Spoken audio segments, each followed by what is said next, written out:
welcome to Let's Keep It Real. I, of course, am Allie. And I'm Tally, and we're excited today to have our first transgender, Rochelle, join us today. Yeah. Hello, everybody. Thanks for joining us. Absolutely. So much. We feel so privileged that you have decided to come on our show today and just talk a little bit about yourself and about your life. And the first thing I want, of course, to ask is, what are your pronouns? She, her, and hers. Is that correct? Yeah. Yes. Well, I mean, is it? Yeah. Okay. And explain why that's important, Allie, for you to know that. Well, I think it's important for you to identify yourself by your pronouns. For right? sure. We do the same thing at my work in our email signature. Okay. I think for me, especially, a lot of people may assume my pronouns are different than they really are, but my pronouns are she, her, and hers. And I think it's important for allies and other people in the community to understand pronouns as well. For sure. Exactly. Yes, I agree. Thank you for that. Would you like to share your pronouns since we're on this? Yeah, I'm actually the same too. She, her, and hers. Okay. You know, so I respect anybody just even asking me. Yeah, You know, absolutely. I understand it, and Yeah. you know, we're all evolving in society. So if you want to catch up to the rest of us, you know, don't hesitate to ask. Yeah. You know, Yeah, it's not a it's nothing disrespectful. yeah, I don't feel like it's disrespectful or No. rude question to ask anybody. I think No. it shows respect. No, actually, yes, and thank you for that. Yes. Yeah, absolutely. Rochelle, I don't know if you've listened to any of the sad 2 episodes that we've released yet, but one of our first topics was about rejection. Okay.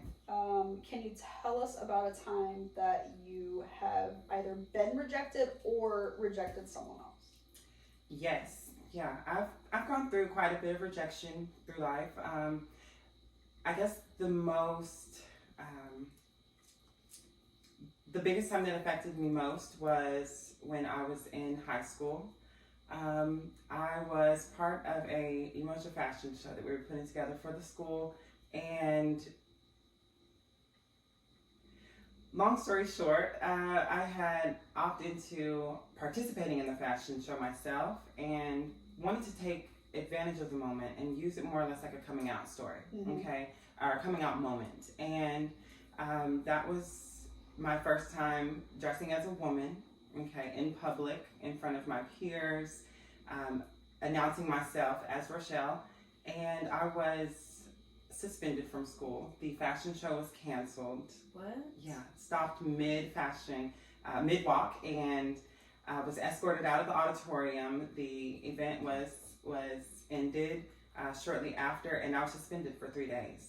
And that was my turning point. Whenever I knew that rejection is not okay for me being me. Right. You know, I should never be rejected just for being who I am.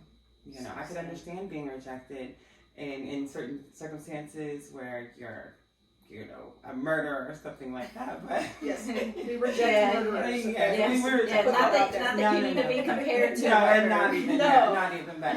It just yeah. That was my, I guess, first biggest rejection and the biggest learning experience for me to understand that rejection is only an opportunity for growth and only an opportunity to educate and to really not so much change someone's mind, but just, you know, give them a different outlook. Yeah. You know. Can we date yourself a little bit? How long ago was this? Oh gosh. So I'm 29 now. That was my junior year, sophomore year in high school. Okay, so well over 10. Yeah, well over 10 10. years ago. I just wanted like a time frame perspective just to think about that. Yeah. I think that's wild to stop it and make it such a big deal. Like they could have just so did anybody know that you were gonna? So only a few did. Yes. Okay. My closest friend, who I call my sister now, and two other I guess, teachers. So and- teachers Okay, were so aware. yeah, that's two where. were. Yeah, two of them That's- were. Okay, that's what I was trying to Yeah, and understand. it came down to the principal. So what it was is the principal found out had no knowledge of anything that was going on, you know, and it rubbed him the wrong way. So you're from the area, correct? Mhm. Okay, so this Fort all Worth. happened locally Oh, yeah. in Yeah, Fort we Worth. don't have to, Yeah, say yeah. the school or anything Yeah, like yeah. that, but wow, Yeah. I'm appalled right now that it would be so drastic, you Yeah. know, to like just let completely- it happen, let it go. Like it's not a big deal. Mhm, I mhm. feel like that should have been, you know, probably the best course of I action. But guess was your routine just anything besides just a walkway? No, it or was a just- simple Just- fashion show. just I catwalk had and- I had on clothes, fully clothed, within school uniform. So there was nothing inappropriate Yeah. going on or taking Yeah, that's place at wild. all. That's tough to have to deal with that level of rejection publicly Mhm. Mhm. as well too, so young. Yeah. You know, and how do you recover from that? How Yeah. did you recover from that? It definitely took some years, but I want to say with the support of my mom.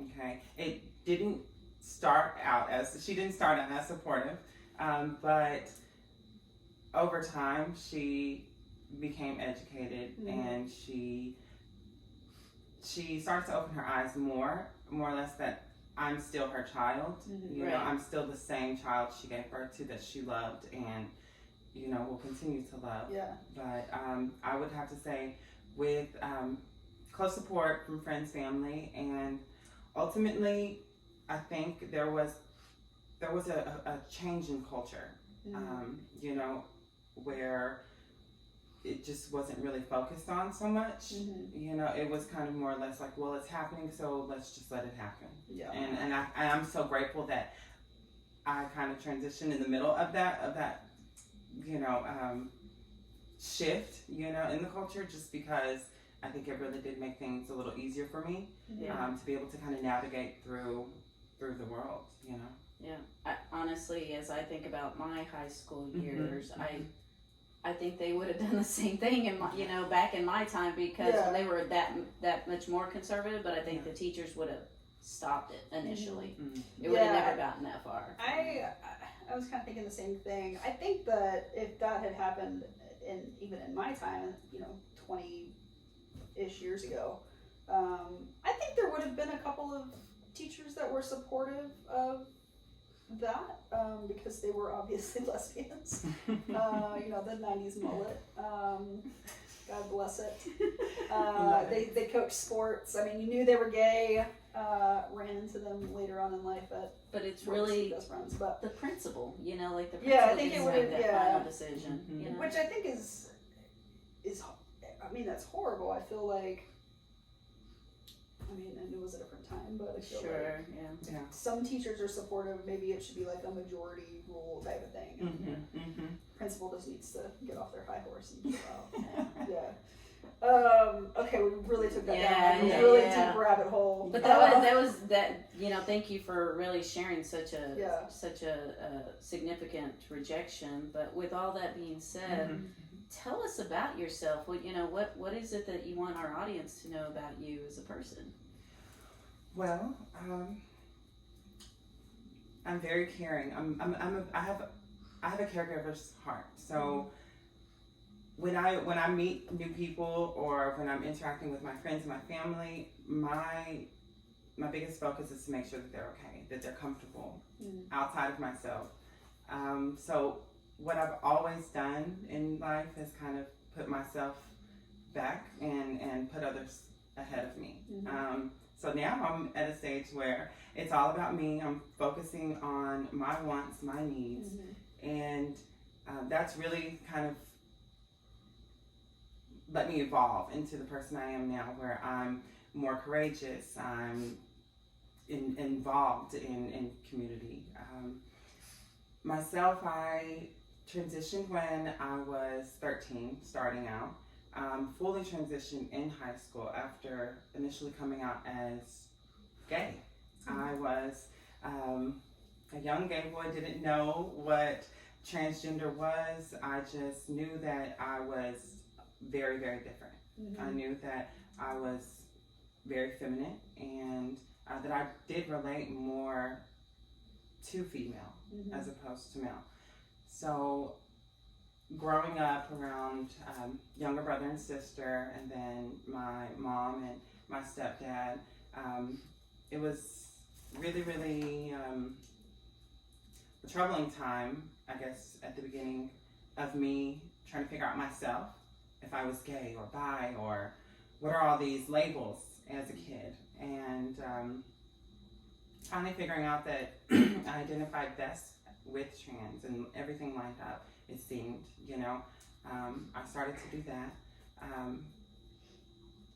It wasn't a big transition for me, because I myself had not shown interest in any of the medications or I guess the traditional transitioning procedures like facial feminization or you know, implants, anything like that. I just knew that I myself identified more female than I did male. And at the end of that, sorry, I'm lost here. You're fine. Yeah. But no, yeah. So transitioned fairly early, and so as you're transitioning, Sorry. what is your family, you know, saying on the side, or you know, you yourself, like, does transitioning to you mean I'm just changing my clothes? What is your definition of transition mean? For me personally, I feel transition starts from the inside. I feel the transition stage is to help identify inside and out. Okay, but I really feel like transition starts from the inside. Really, really getting to I guess know yourself. Yeah. Were you going through any kind of therapy or anything at this point, or? I had gone through some therapy, and was clinically depressed, and was suffering from, you know, thoughts of suicide and just a really, really dark, deep depression. Being that, again, I was a kid, not knowing where I belonged in this world, and there was some pushback from my parents initially. Like I said, my mom finally came around after about 2 years of me going through it myself, and yeah, it was just really one of those situations where ultimately, sorry, You're okay. no, it was just one of those, one of those times where, yeah, sorry, I'm so lost. You're fine. My apologies. So let me ask you this. I lost my train of thought. You're okay. So you said Yes. 13. I can't imagine. I mean, one, you're 13. You're probably going through puberty, or you're about to go through puberty, and then you have all of these other things going on inside of you internally. And to start a transition at that time, or to start transitioning, That's a lot. that's a lot. And honestly, at the beginning of the transition, I thought it meant, okay, I have to get boobs. Okay, I need to get a nose job. I need right, to... like you don't know. Yeah, exactly. So who did you first reach out to? Yeah. To say, I don't know what I'm doing. You know, like, help me. Or did you even ask for help? I did from friends, but I would have to say it was my aunt. She was really, she had a gay best friend, and you know, I really aspired, you know, to be just like her. You know, she was very sweet, kind, but at the end of it all, she was so open to anybody.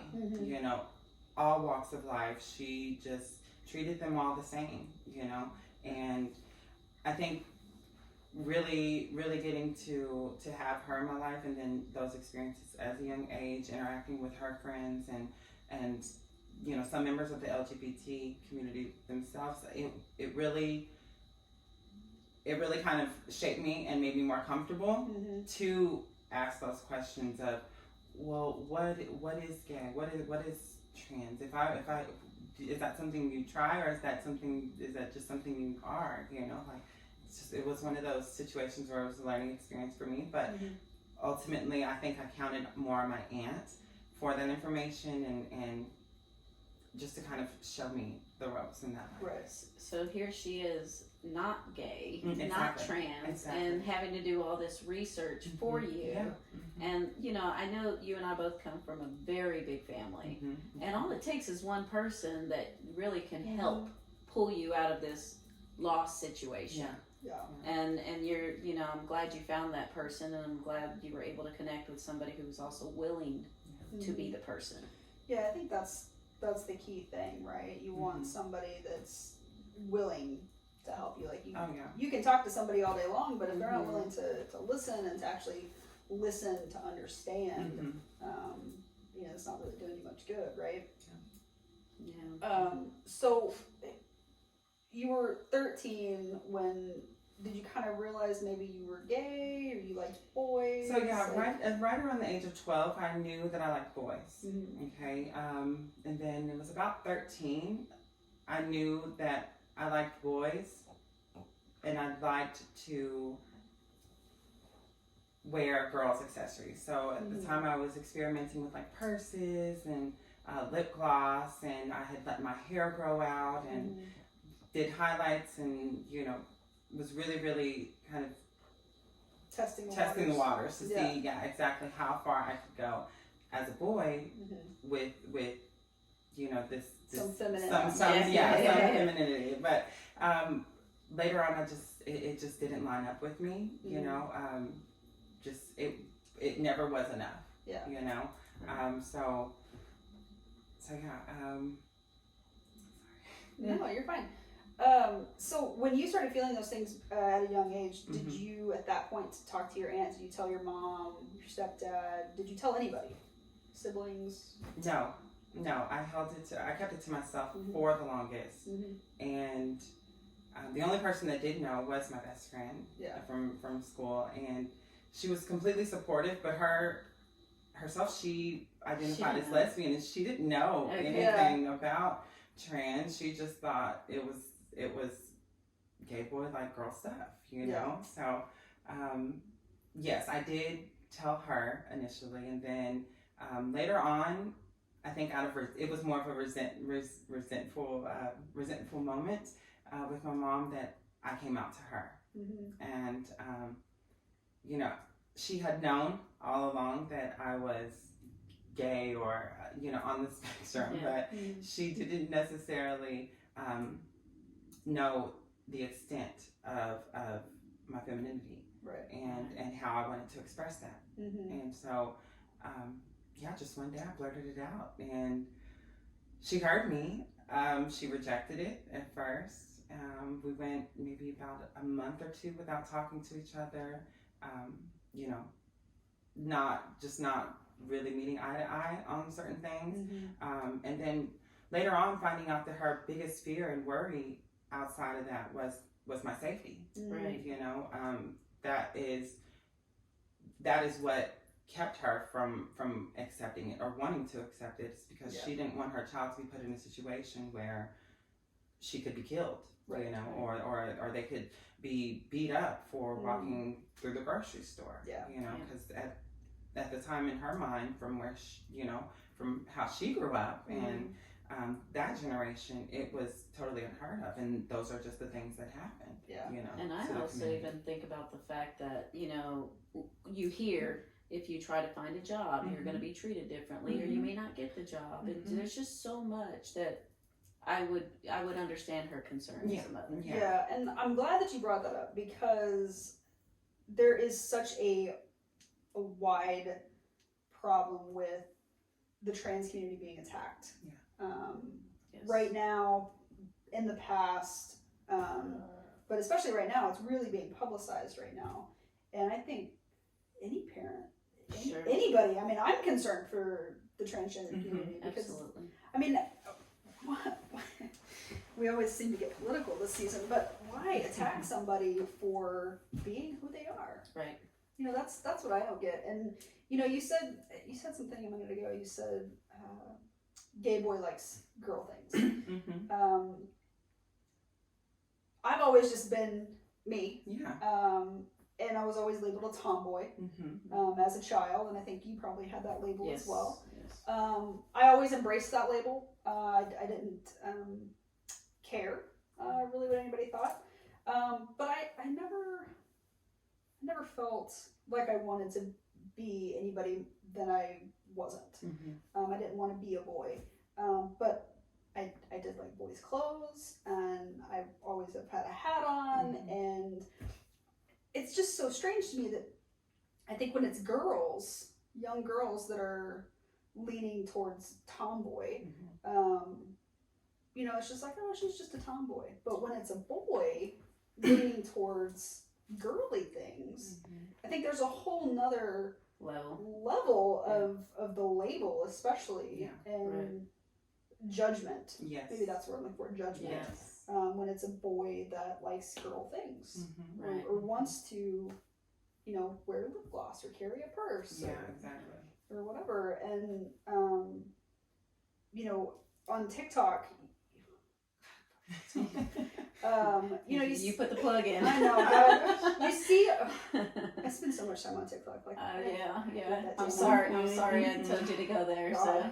So, but you see, and what I want to point out about TikTok especially is you see things like parents that are posting their children, their young sons that like to dress up in girl dresses, and they like to be those, you know, supportive parents.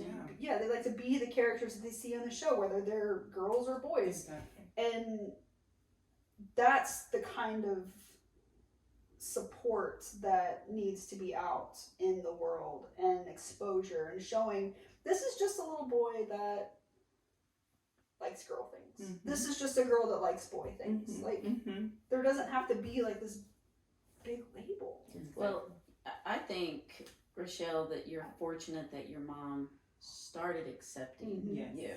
Yes. Because, you know, not everybody does get accepted from their parents. Right. No matter what, you know, no matter whether they're straight or not straight. Yeah, what they're identifying as. Yeah, so, you know, I'm happy to hear that, because it's I would say a little bit harder for you than it would be for somebody like me to be out there, and you would have potentially more challenges than I would, and you know, just being able to function in this world knowing that it's not 100% on your side is a lot to take in as a person, and you know, just your overall evolution right now, you know, since your younger years.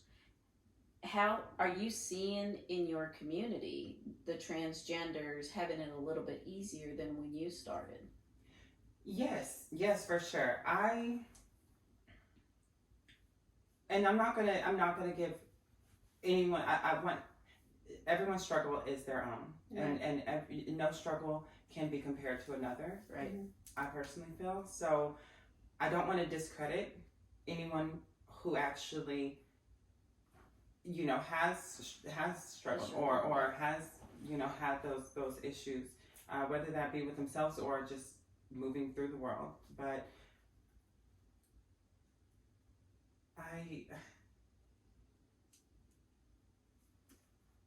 I would say yes, it's definitely easier now to come out, or to transition, or to be part of the community at all. You know, just identify as queer.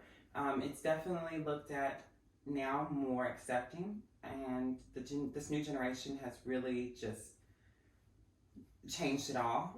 I feel, being that they're so comfortable with themselves, they're not worried about the next person or what that person's doing. You know, which is great, and I think it's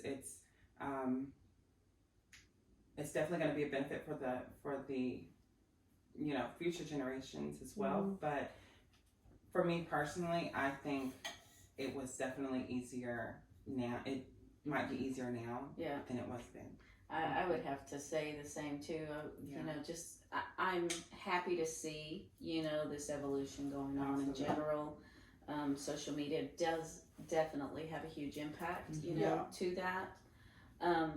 Just, with all your family support and the fact that you were growing up, in high school and stuff, you've had some dilemmas there, but I understand that's also where you were invited to be on the Maury the Maury show. So that was, wow, how did that even happen? Well, I'm gonna start back with the incident at school. Mm-hmm. So the fashion show. As I mentioned, I had been suspended, and my mom was outraged. She was so upset because she had took me to go get the clothes for the fashion show, and at this stage she, like I said, was accepting, but not that supportive. But she was accepting, and she, was helping me out as well, I guess, in that moment. But yeah, so she was outraged. She went ahead and reached out to an attorney and the local news stations, and before viral was a thing, mm-hmm. It went viral. Yeah, it was the biggest discrimination case that had happened in Texas in XY years. But wow. Yeah, I remember doing all these interviews with like local news stations and radio hosts and all kinds of well, that's big. That's big for somebody so young to. Yeah, that's a lot. Yeah, it really was. But I embraced it and went with it. One thing led to another, where there was an actual case opened against the ISD, and won the right for myself and other youth that identified, as trans, to be able to be accepted in school, to be able to express themselves mm-hmm. through dress or through school activities, so that to me was a really big achievement, mm-hmm. being able to say that I earned that right. I earned the right to be myself mm-hmm. in my school, and for everybody else too. So that really was a domino effect that led to producers reaching out to my family and wanting us to put a spotlight on mm-hmm. what had taken place, and just the general discrimination that goes on, not only with everyone else, but within the school, within a setting where it should be a safe place, where mm-hmm. it should be you should allow kids to be able to express that creativeness, whether that be through dress or that self-expression, mm-hmm. is definitely needed in school, I feel. But just shining light on that, and went all the way to New York. It was my first flight. It was really, really cool. Wow. Yeah. That's crazy. The Big Apple. Exactly. And one thing led to another. I was on the show and got, so much support from being seen, I guess, in the public, in public. So, it was So the topic, I assume, was transgender. Yes, it was. So the topic was, my child is trans, or my child is a boy and wants to be a girl. Okay. Again, take it back to 10 years ago, when even that, how it was worded, would not be acceptable now. Right. Right. But that was the topic, and so yes, there was myself and several other trans people, men and women, children and adults, mm-hmm.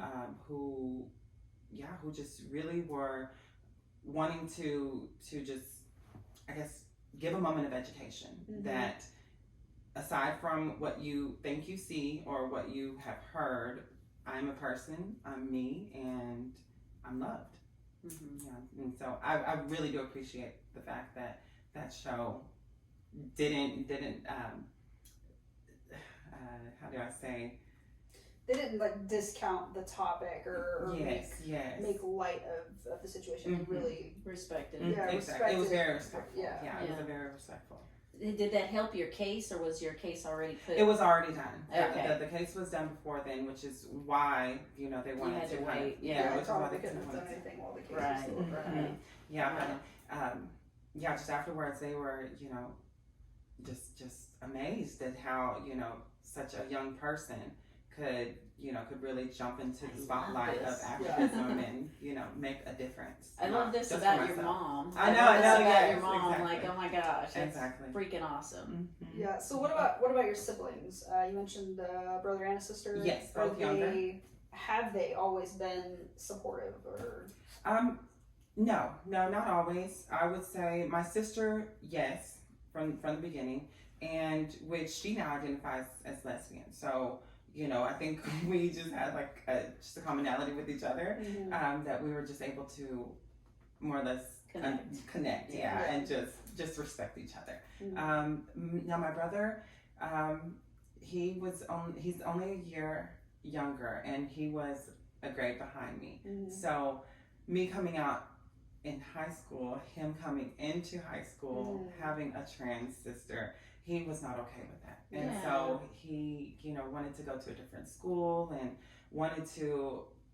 He just didn't want to be a part of all of your spotlight. Yeah, it was the association with the media and the attention that it was grabbing, and of course it is a very intriguing topic to even mention that, oh, I have a trans sister, or like that's something hard enough too for. Yeah, I don't know that I would have understood that back then. Exactly. Yeah, like really understood what that means to have a trans and to be able to support it, because you're not living in a household that it's openly talked about. So you're already hesitant because there's tension about it.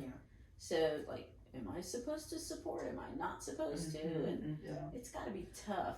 Well, and I think kids, especially, they mirror what they're seeing. So especially having a supportive mother, of course, on many levels, was way better than her not being supportive. But I feel like your siblings probably also saw that too, and were like, "Oh, it's okay that Rochelle is who she is." And then the same for your sister. She probably was like, "Oh, okay, great. So it'd be a lot easier for me to say, hey, I'm a lesbian." Versus being the oldest and you're like, fuck. Nobody's doing this for me. Like, I have to do it for myself. I have to do it. Yeah.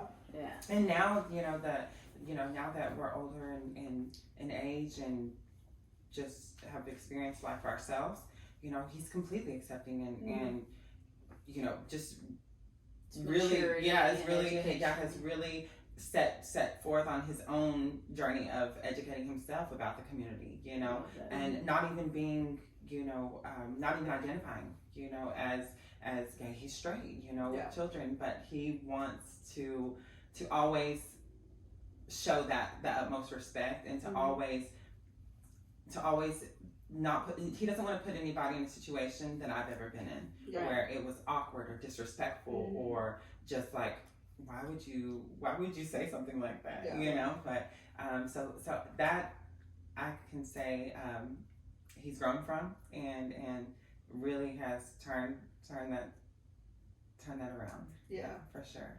I'm my biggest also, supporter now. I'm also curious, when you're introduced by your family, do they typically introduce you as a woman and as she? And... Yes, there is some family who are stuck in the 20s, where they obviously are accepting of me and are aware of my lifestyle and how I present myself and my preferences, but like there's instances where my grandparents will misgender me or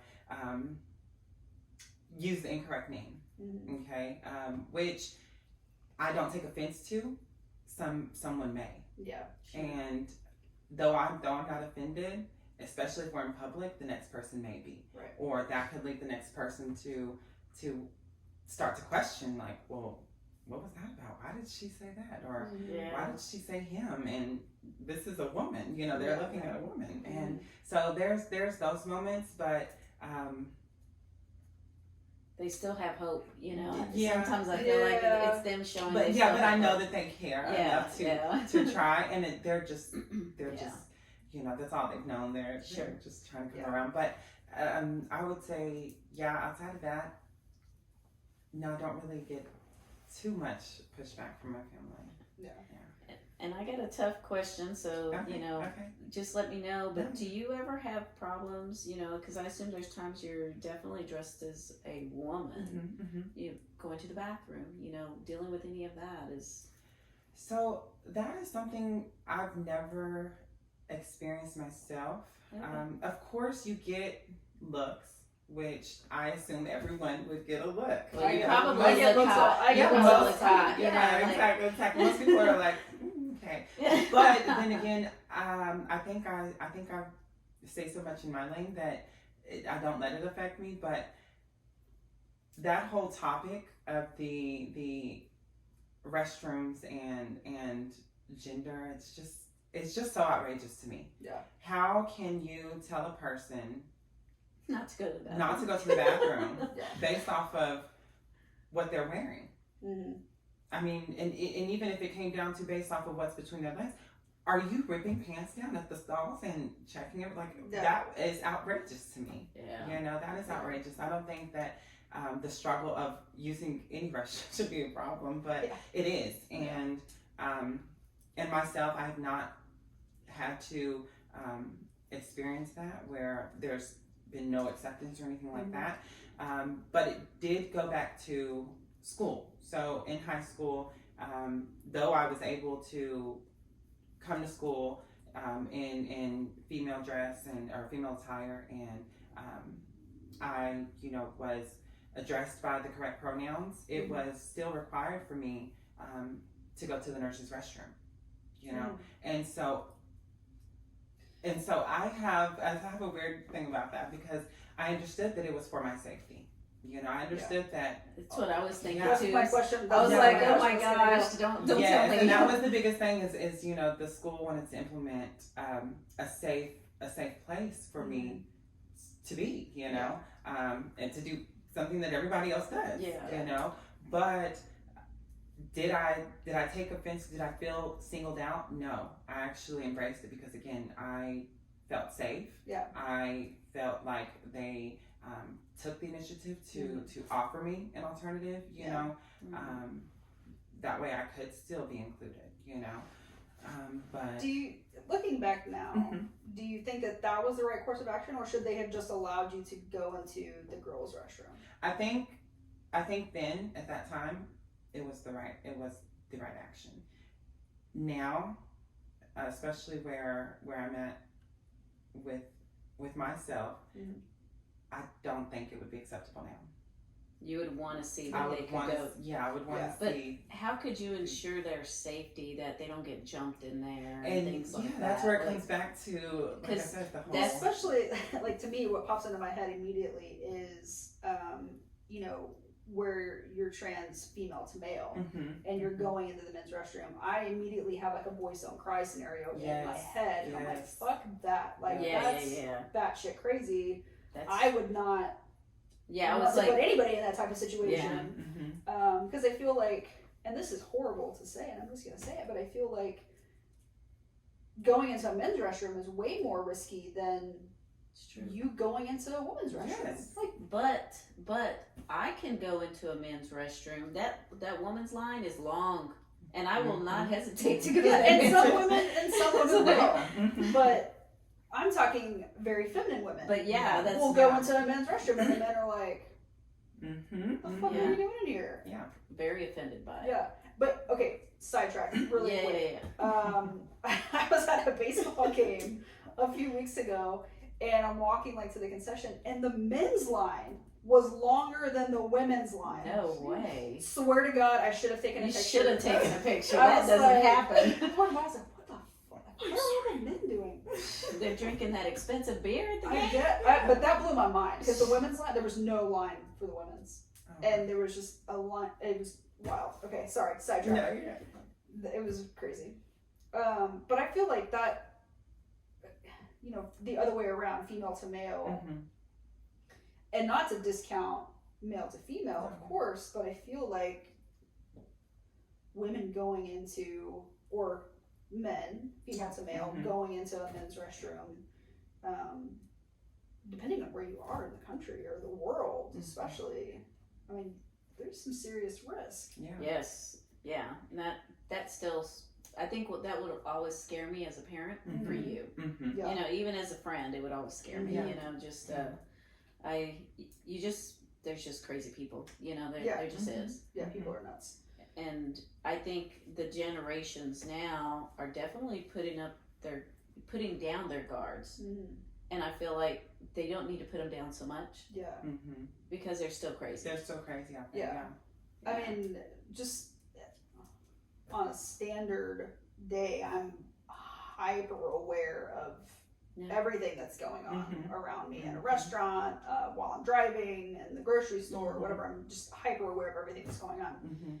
And I feel like for the trans community, they should also be hyper aware of what's going on. And I want to take that back to how I said I kind of just focus on myself and more or less don't care about what others think or are doing. I want to take that back. I am always aware of my surroundings. Yeah. And I'm always very conscious before putting myself in any situation or any place. Right. I want to assure that I'm going to be safe. Right. You know, I want to assure that there's going to be some sense of camaraderie. Okay, whether that be because you're part of the community or an ally. I should only be. I feel like I should only be in places where I'm, accepted. Now, does that mean that I shouldn't go to places where, where the community is not necessarily accepted? No, that means you just have to be more aware and more alert of your surroundings and what people are capable of. Yeah. All the time. Yeah, and I think that's great advice for anybody, right? In our community, outside of our community, especially. But even, for myself, I'm always kind of a little more on edge if I go to like some sleepy podunk town, regardless of if I have my friends around me or not. I'm always very concerned that something could happen because you can have closed-minded people. You can have closed-minded people in a large city.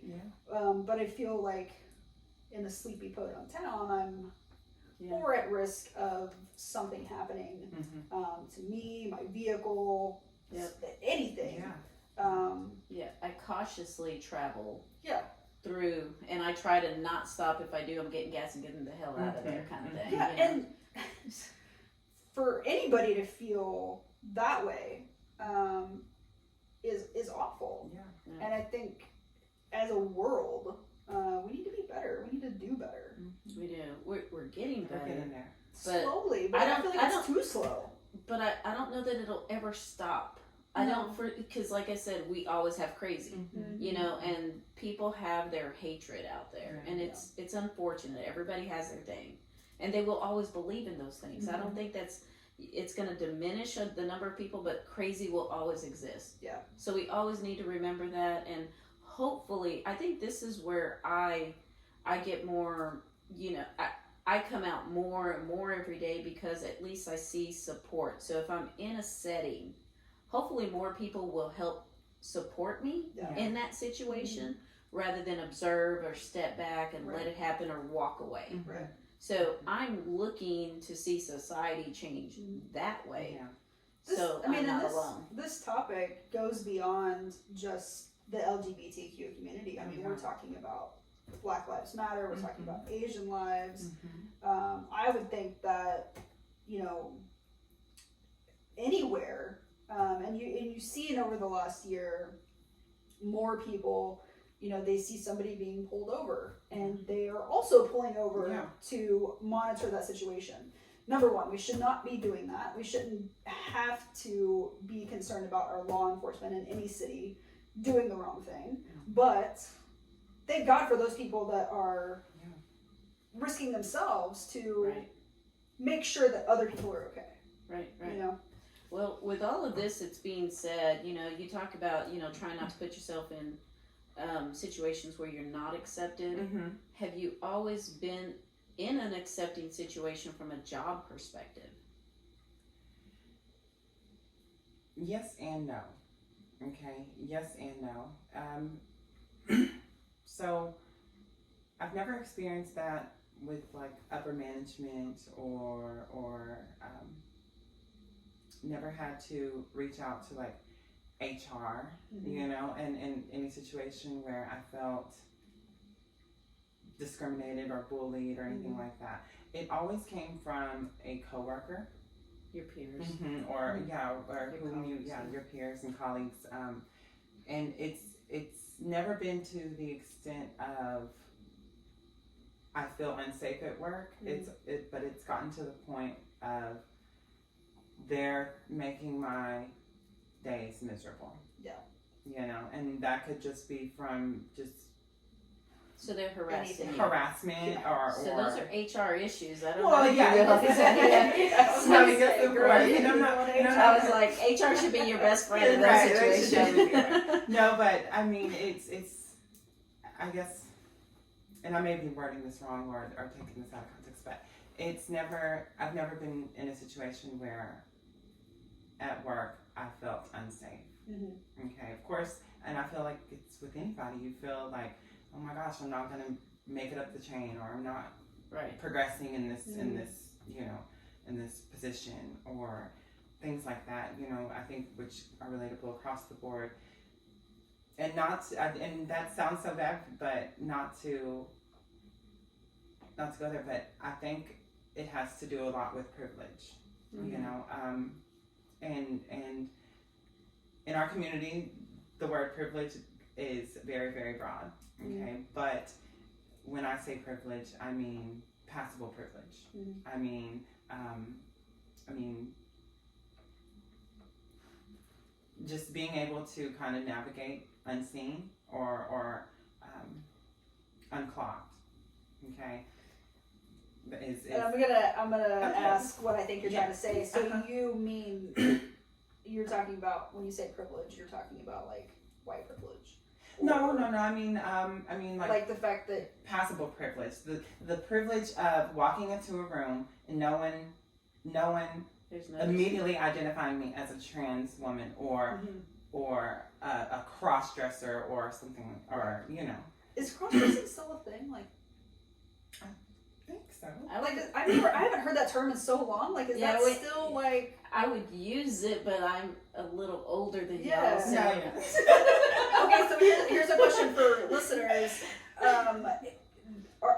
Are there any crossdressers out there? And do you just identify as a crossdresser? Or are you trying to... trans? Yeah, are you trans? Identifying as trans? Well, like, you know, the first thing that comes to mind is if you're a man and you cross-dress just at night in your bed. Right. That's very private. So that's cross-dressing. I just haven't heard that term in so long. Like, I just want to know, like, is anybody still doing this? I need to know.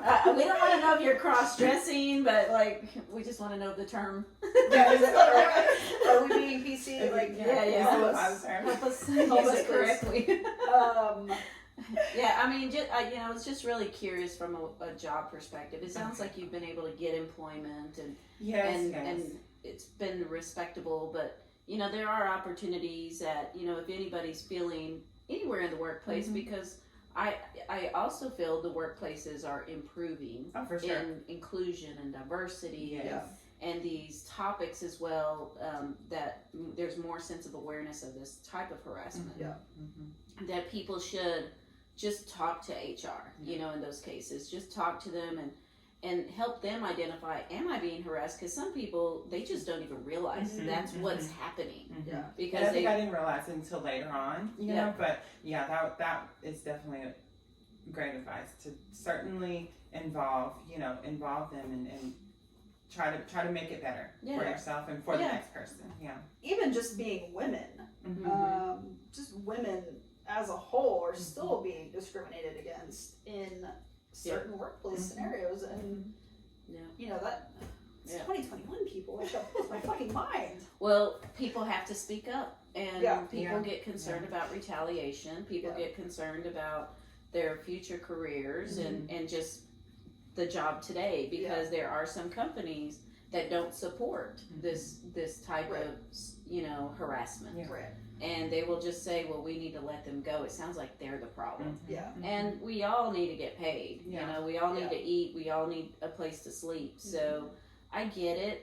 You know, there's been times where just talking to HR has just helped me think things through. Yeah. And just go, oh, okay, well, you know, let me see what I can do on my end. You know, and just find out there's a lot of things that we can do. Yeah. You know, just by addressing it directly with that person and things like that.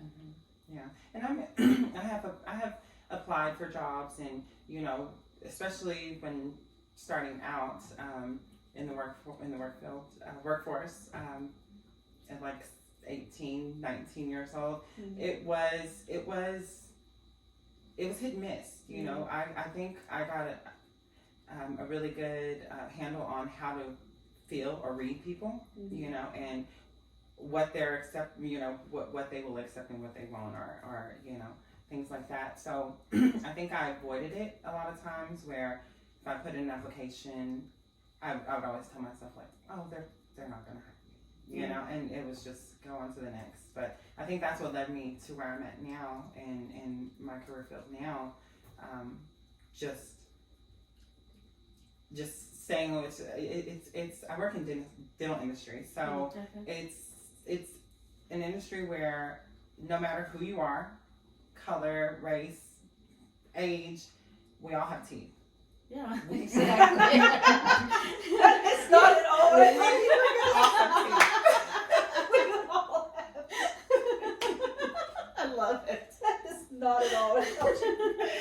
And I'm serious, like we like regardless of what you are doing in your life, you know, when it comes down to teeth, we can all come down and say, you're right. We all got teeth. We got it. I love it. So I think finding my path in that industry, I love that. and it really lines up as well with like my caregiver's, you know, spirit. Just seeing a person, whether that be in pain or wanting to just do cosmetics, it really flips it for them, or makes it satisfying for me, you know, in that career field to provide that. Provide that service. I want to ask, and you can choose not to answer this, but when you go into a new job, or we'll keep it to jobs. Yeah. Do you tell anybody that you are trans, or do you just No, go I on don't with, actually. I'm a woman, and that's all you need to know?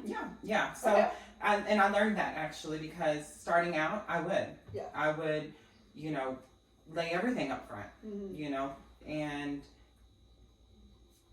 it's kind of a need to know basis. Yeah, and now I found it's definitely more of case by case, and it's certainly something that has nothing to do with work. Yeah, you know, and a lot of times it spills into, you know, obviously your personal life spills into work, and your work spills into your personal life, but I think the two are completely separate. So how I navigate now, I don't necessarily out myself, you know. Now, am I opposed to questioning, or am I opposed to answering questions? No, not at all. If you have a question, if you're curious, if you may have an inkling, or if you want to talk about a cousin from down yonder, like, I'm totally cool with that and open with that. And, you know, open book, you know, as far as that goes. But it comes down to respect, you know, and just keeping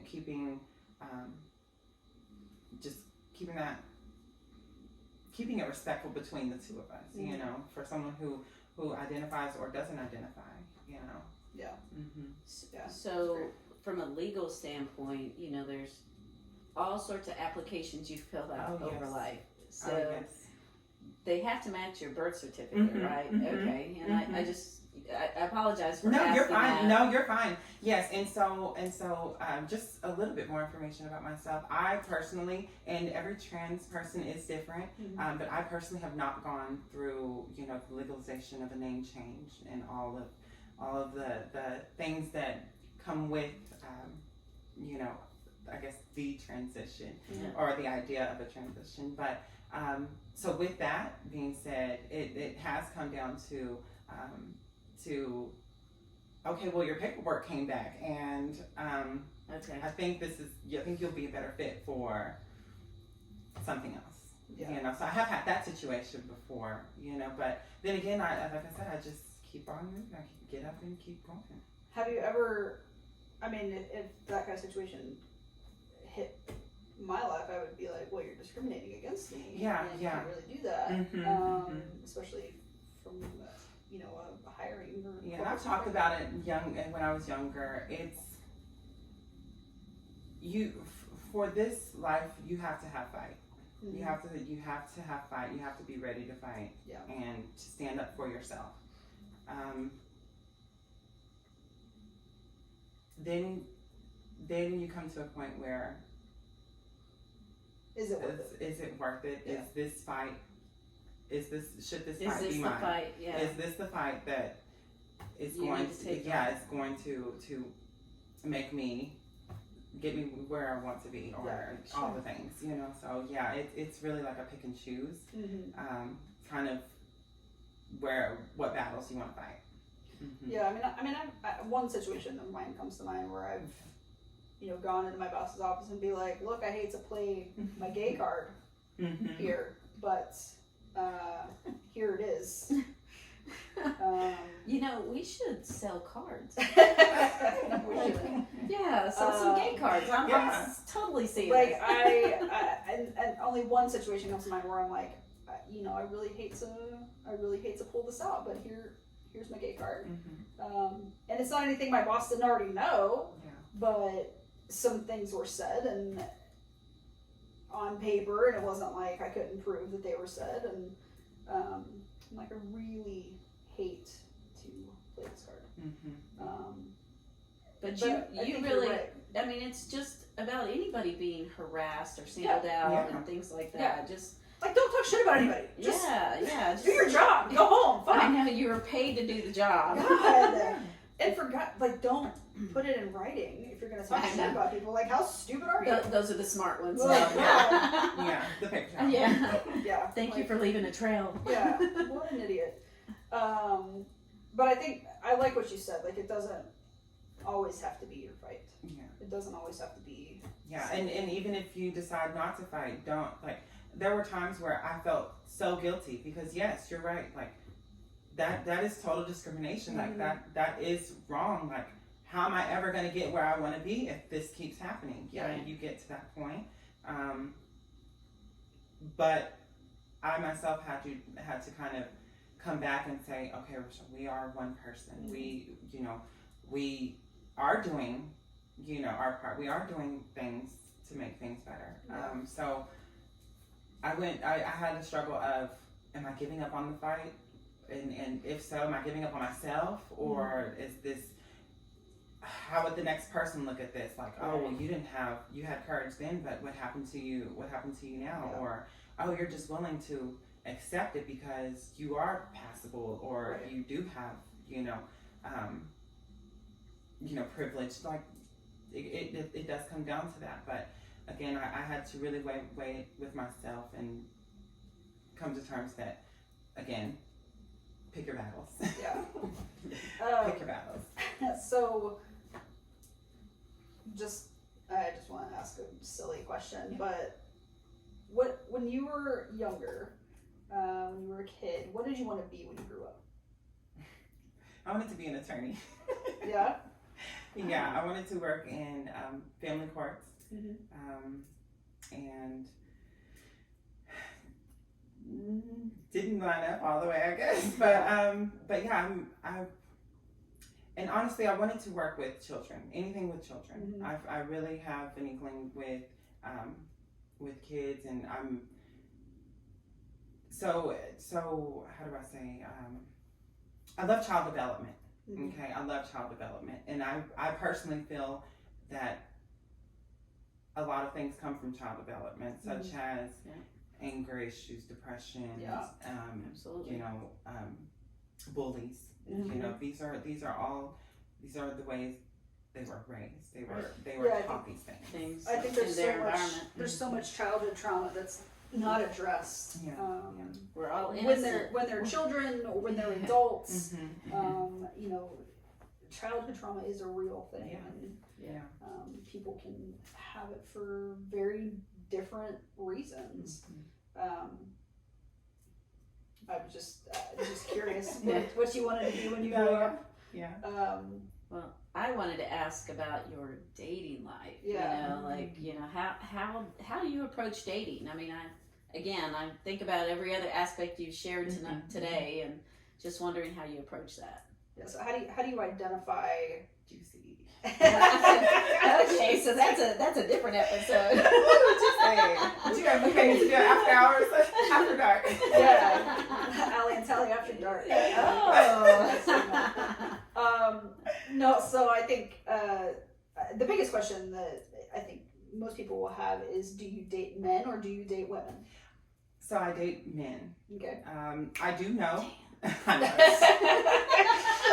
do know that there are trans women that date other women or date other trans people. So which I think have I experienced that yet? No. I say yet because I'm not opposed. I'm not opposed to loving another human. I'll say that. But no, I do love men. I'm very infatuated with the male specimen. Yeah. But dating life now is very, very slow. Right. Yeah, it's been pretty slow. And I think it has to do a lot with this whole how do I say, this new coming of titles where there's so many labels now. All of the alphabets, and everyone wants to belong and identify. But I found that with those titles, I'm not necessarily lining up with that because the type of men that I like necessarily don't go for this title or that title or this title. I can't explain it, but yeah. So dating life is slow right now, but juicy. But juicy. So I asked, if you date men or women, because earlier you mentioned when you were young, 13, you said you were gay, and I know I've seen, God bless social media. Especially the female to male transition, where maybe they identified as lesbian before they transitioned, but now they identify as gay and they only date other men. Right. It's all very fascinating to me. Just the human psyche is fascinating, but that was kind of the basis for my question. Did your sexuality essentially change after you transitioned? And it sounds like no. No, it did not. No, it didn't. Just juicy. It's juicy. I'll have to borrow that. That's hilarious. So dating is slow right now, for probably many factors, but yeah. But where do you do you just go to the gay communities to find your selections? Or? So wait, let me ask you another question. Okay. Do you date gay men? Do gay men date you? No. That sounds like really right. No. And I love that question because I had the same question starting out myself, and there were. I think it's a valid question. No, yeah, and then there have been times where I've been attracted to a gay man, and whether or not it was mutual, I found the attraction to be there. So you have to. I don't know. How can I explain this? I don't know. Is it just about attraction? I think physical attraction? Because if they're gay, they might be just looking for a physically attractive male. You know, but across the board, most gay men prefer men. Right. Yeah. Whereas most, not yes, all, no, yeah, but and most. where trans women prefer men and straight men. Okay. And it gets really, really messy, but I'll just say, me personally, no, I don't date gay men. Okay. I don't date gay men. Okay. I feel like we need a diagram, like, to connect all, No, like. we don't. Like, it'd be real fucking messy. Right. It'd be real fucking messy. But I don't know how she But can no, yeah, keep it for me straight. You personally. know, Yeah. like that's tough. You know. Yeah. No, yeah, but me personally, no, I don't date gay men. So you need to find straight men. Straight men. So That are open to dating trans women. trans women. where do you find that? Just online? Is that typically the go-to? Yeah, I would say that was Okay. That was a go-to. Starting out now, more or less anywhere. Oh. Yeah, anywhere. Like I said, I don't necessarily stay away from the places where LGBT is not most prevalent, but then again, when I am in those places, I find myself most hit on, and most find myself. That's when I'm get most interaction from other men. Okay. At straight bars. At a straight bar. At a straight bar. Interesting. I know. I'm just like, That's so interesting. I need to pay attention to that a little bit more when I'm there. That's so interesting to me. Yeah. Do you think that dating will get easier, or is it getting easier with, kind of the way that I feel like there is a little bit of a shift with understanding of the transgender community? Do you think it's getting easier? I think it's getting easier. I think it's going to get a lot easier over the years. Just being that there's no that judgment. I think is starting to dissipate within just people in general based on orientation. I'll say that. Right. I really feel like I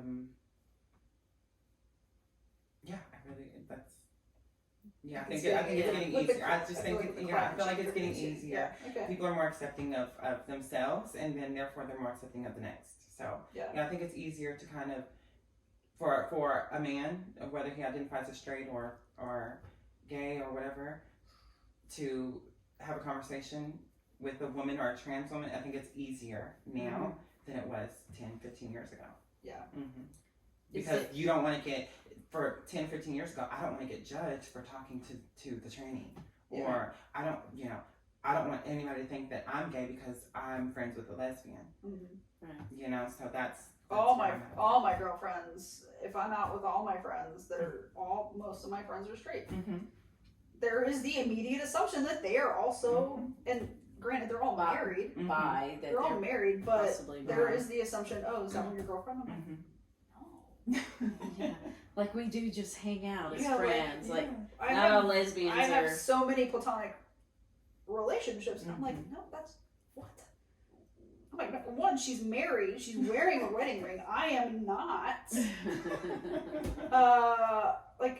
I hate the assumptions within our community and outside of our community looking in. I hate the assumptions. Well, it's even hard to go out, just to hang out, know, and still show yourself as available when you potentially look like you're with just whoever you're with. My favorite assumption is being out with one of my girlfriends, meaning my friends that are girls, just one-on-one, and we're at dinner, and the check gets slid over to me. And I'm like, because you got the fucking ball cap. I'm like, split the fucking check. Most likely I will buy my friend dinner, but don't make the fucking assumption. That's The assumptions are what kills me, I think. It's a thing. Yeah. But is there like one single thing that you feel that's misunderstood about your transgender community? Yes, for sure. When people think of trans, they think of sex work. Mm-hmm. They think of I feel like the trans person has been overly sexualized. Yeah. And there are some positives, but mostly negatives, because again, it comes back down to sex work. It comes down to, oh, she just is doing it for attention, or there's this perception of it's an act and it's all theatrical. That I think is the biggest misperception, and I hate to hear like best of both worlds. Hate to hear that, because as trans women, we're not wanting to be in both worlds. We're just we just are just trying to be. I feel like, and not to just diminish either community, but I feel like the bisexual community would also hear the best of both worlds. And I just wonder if they also feel the same way that you do. Like that's not what it is. Yeah, I think that's the biggest misperception, of that we are just a sexual item or sexual beings who are here to please your fantasies. I mean, we're all sexual beings, but but it's a real thing. Like being LGBTQ, it's all about sex. When they have all these perceptions and how they want to treat us, because all they see is sex, and my gosh, and just we're not. I can't tell you how many questions I get about lesbian sex, and just like I think the most common question is, and I think this is mostly driven from men, like, are y'all just scissoring like the whole time? Like, yes. Can we just put it out there? Scissoring is exhausting. Men have the most questions. They really do. They have so many questions, and I think they need the tips. I'm not gonna lie. That shit is exhausting. The questions, the act of scissoring, like all exhausting. Yes. Sorry, Mom. I'm so sorry. You said it. I think my mom just knows anything can come out of my mouth on these recordings. I apologize in advance. God bless. But don't quit watching. Keep watching, Mom. Rochelle, if you could go back in time to your younger self, what would you tell yourself? Oh, that little baby. Yes. I would tell myself to stop, stay in your lane, go at your own pace, and really focus on your happiness, no one else's. I think I moved through life, like those late teen years, early 20s, where, like I said, I was living to make everybody else comfortable. I walked into a room, I wanted to go against the wall to make sure I didn't make anyone uncomfortable in the room, and now I would tell myself, stand in the middle, get on the table, and walk your shit. I was gonna say shake your ass. And live your most authentic self. Don't live for anyone else. I would also tell myself, don't go based off of a guideline, because I think that is where that's where a lot of trans people kind of get lost in their transition, is going based off of a guideline. Going based off of what the next person did, which is how I started. I went through the checklist of, okay, well, I'm going to need hormonal therapy. I'm going to need breast augmentation. I'm going to need facial feminization. All of these things I've found now, I never wanted. I never wanted any of that. I just wanted to be me. So I would definitely tell myself, stay away from that idea of what society thinks trans is, and don't go by the book. Just go with what you feel is best for you. I think that's incredible advice for everybody, really. I think, especially one of the things with people coming out, Mm-hmm. you know, they try to make everybody feel comfortable. Yeah. True. Yeah. That's not your job. It's not. Right. It's not even our job to come out, for fuck's sake. Exactly. But I hate that. But it's not your job to make other people feel okay with who you are. Mm-hmm. Right. And I think everybody just needs to know that. Right. Yeah. Right. And live Yeah. life that way. Yeah, for sure. Yeah, no transition. No one trans person's story is the same. Right. No transition looks the same. There's just no way that, you know, Yeah. you can go based off of one thing Right. and have that general idea and say, okay, this is what it is. Yeah, I know we're starting to wrap up, but one thing I do want to ask you that might be helpful for others who are trans is there a network out there that people can get connected to find resource information? Yes, for sure. So starting out, just after the Maurice show, I got really involved into, the community and outreach and, supporting the youth, the LGBT youth, and one great place that I found was the best resource for me and my needs was Land Illegal. They're really, really great nonprofit, as well as Youth First Texas. It's local here in Dallas. They are amazing. You can come to them with anything, you know, and we really need more places like that. Right. You know, I always tell myself and others to ask as many questions as you can from the next person, from the next gay person, from the next trans person. Ask as many questions as you can personally and take that with you. I would say, yeah, those two have been a really, really big help in my life, though. That's great. And we continue to see companies also adding insurance benefits to the trans community. And I would assume as you look for future career opportunities, y'all are probably potentially spending more time. Where's my list of, LGBTQ related or transgender benefits, especially for those who are trying to transition, physically. And I'm just proud to actually physically see that happening around the world. And I know we need a lot more of it, but, I hope people are taking the time to look into that, especially if those are their needs. And even to the point where, insurance can be about having somebody who's the same gender as you, and having benefits for them too. So. Yeah.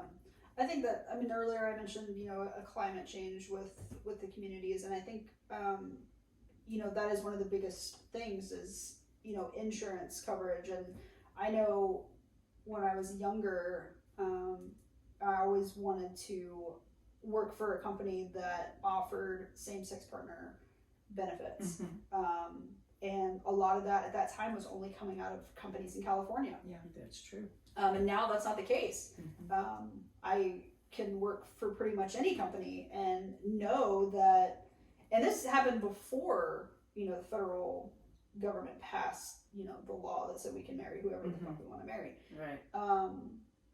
But I can work pretty much anywhere. Anybody can work anywhere and know that their family and their spouse are going to be covered for their insurance. And I think that's probably one of the most important things, especially when you're looking for a new job. Yeah, for sure. And even with parents of a trans child or, a trans spouse or any part of that. Yeah, even if you're a parent and you've got a young trans child, you want to make sure that they're going to be covered on your insurance for whatever they need. I think those are just major concerns that people that don't have to think about those things don't know. Yeah. That's true. Yeah. Rochelle, it's been a lot of fun today. Thank you. The honor was all mine. You're awesome, Gypsy. I love it. Yeah, but we do have a quiz for you. Yeah, quick quiz. Okay. You wanna? No, go ahead. Okay. Well, if you get this right, there does come a little prize with it. Okay. But who is the insurance company that sponsors Let's Keep It Real? Goose Head! Yeah! We love it. We love it. We love our Thank sponsor you, this thank year, you. Goosehead Insurance. Thank you. Thank you. Other sponsors, we mention them on our videos every time, but the Sunrise Police for our music, we Yes. appreciate it. Yes. Rochelle, thank you again for being with us today. Absolutely, thank you. Truly an honor. Keep it real, everybody. Yes. See ya.